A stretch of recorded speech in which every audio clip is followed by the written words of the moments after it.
Welcome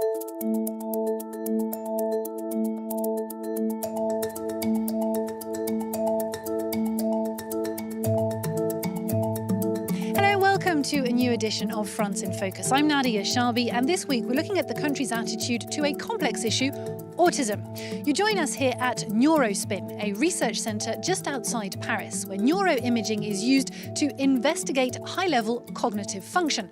But more on that a little later. Around 1 in 100 people are diagnosed with autistic spectrum disorders, or ASD. That's around 500,000 people here in France. The new government of President Macron has made autism one of its priorities, and families have been anxiously awaiting news of concrete measures, not least because France has some catching up to do. It's nearly 9 in the morning and an ambulance has just dropped Salas off at school. The 9-year-old boy is autistic and his psychologist picks him up from the street. Very good, Salas. Shoes. The day commences with games followed by exercises for articulation and writing.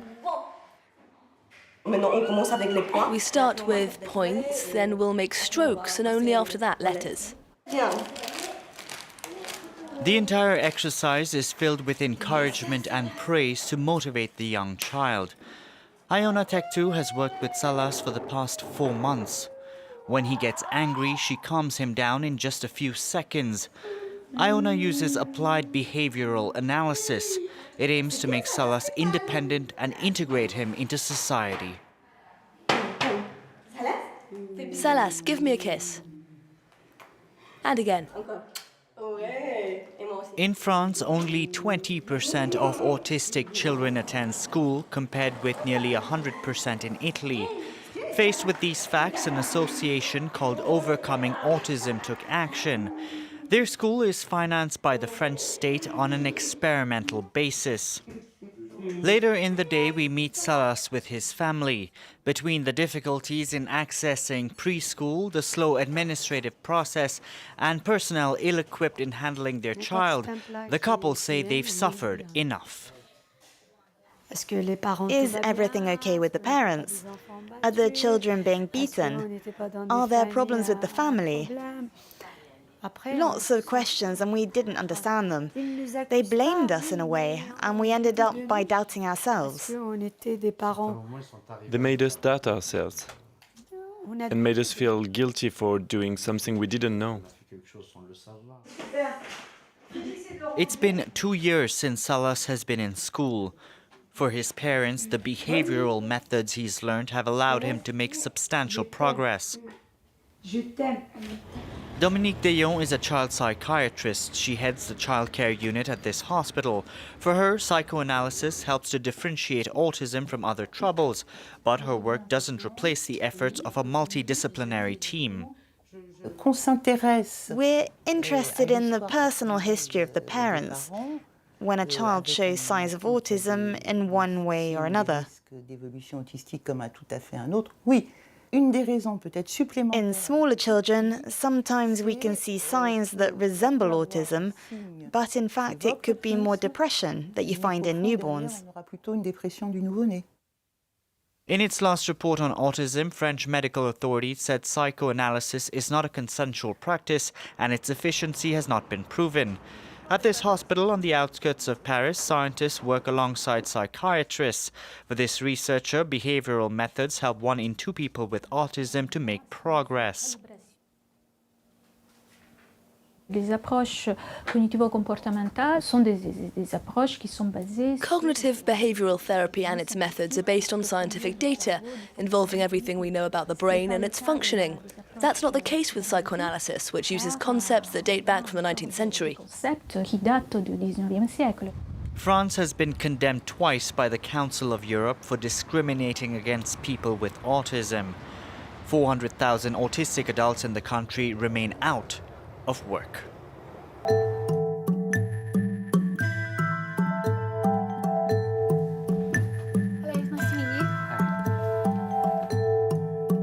Well, back here at NeuroSpin, I'm joined by psychiatry MD Charles Lady. Hello, thank you very much for having us. Hello, thank you. Could you start by talking us through what it is you do here?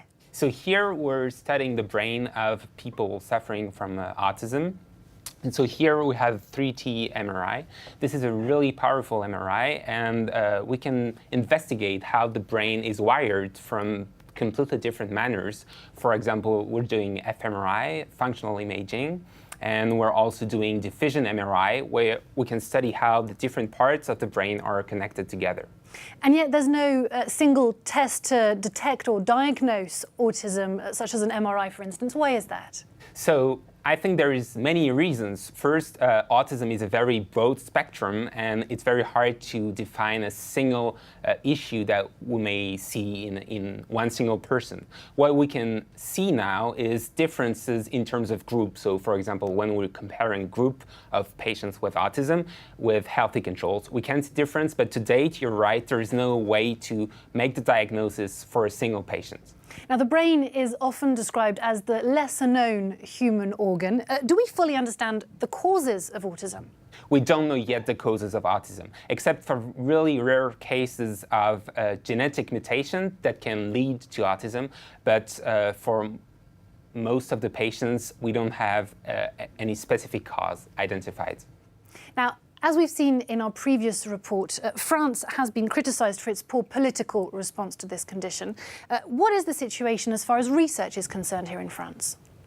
So I would say that in the past maybe 5 years, there have been really an increased effort from the government to target autism, especially in the field of research. But still, I mean, it is nothing compared to how, for example, the UK or the USA are investing in autism. And how do you explain that difference between France and the UK or the US, for instance? I would say that the main problem in the field of psychiatry in France is that the government is not investing enough money compared to the cost that the mental illnesses are representing. Is it also perhaps linked to a better social awareness of the condition? Yes, of course. I think that's true. I think people in France, most of the people don't really know what is autism, and this is also related to a lot of stigma. And maybe also that's why the government is not investing enough in autism. And there is a lot of work also to do, even us as researchers, to talk to the public and to help people better understanding what is autism, and maybe to help to relieve the stigma for the patients also. Charles Lady, thank you very much for having spoken to us.